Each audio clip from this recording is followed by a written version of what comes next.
All right, seeing no other questions, let's go to the Chief Financial Officer's report. The operating revenue for the month was $365,000. The largest item was a prior year general state aid recalculation of $102,000.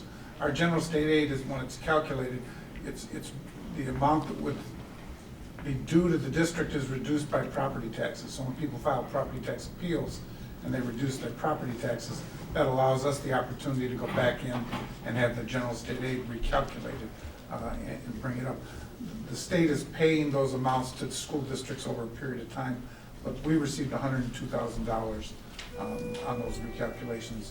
Do we have more coming or not? Pardon? Do we have more coming on that line? There's more coming, but it's spread out over a number of years. The operating expenditures were $2.7 million. Included in both the operating revenue and the operating expenditures was the $400,000 transfer from working cash into the capital projects fund. That shows up as revenue in capital projects, and it shows up as an expense in working cash. The other major item on the expenditures, the purchased services, other than earmarked $585,000, that included the annual payment that we made to LADSI for our services that we received from them. That was $318,000. The operating fund balance at the end of January was a little over $15 million. There was also a question that came up last month with regard to the difference in the operating fund expenditures between last year and this year. If you look on page 10, for example, this month it shows 9.3 million last year and 10.9 million this year. The difference is that last year, when we paid out our payroll, we paid everything out in June, so there was no payroll in July for the 10-month employees, for the teachers, and all of the paraprofessionals that are 10-month people. You'll remember that this year we changed that so that we're making payments now. We're starting payments in August for people, and we're paying them through July instead of through June. So in this year, in June of 2014, we had a payroll that we didn't have in previous July. That's what makes up the difference. The budget calendar was included in your packet. It's pretty much the same as last year. The draft budget will be presented to the Finance Advisory Council in May, and then the tentative budget will be brought before the entire board in June.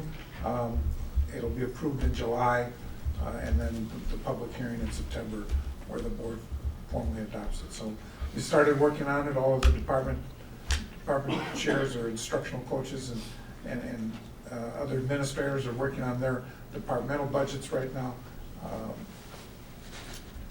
So it's just a matter of now we start processing and putting it together. That's all. Township treasurer. Oh, yeah, there really isn't any update on that. I did put in my report that the Township Treasurer's Office received $35,000. That's a little over $2 million, so it's a fairly insignificant amount from the liquidating trust. But IMED had said that there would be a larger distribution in the near future. They didn't say what a larger distribution meant, but at this point, there really isn't anything. There was one question submitted, right, Tim? No. He answered it already. Okay. Oh, And then, Comments. we still have to work, we're gonna take a look at the software, trying to redesign the report, Yeah. correct? I'm working on it. It's How's that going? slow, but I'm working on it. Okay. Another student for records, okay. It's gonna be easy. All right, so that's Chief Financial Officer, right? Any questions for Tim? Okay,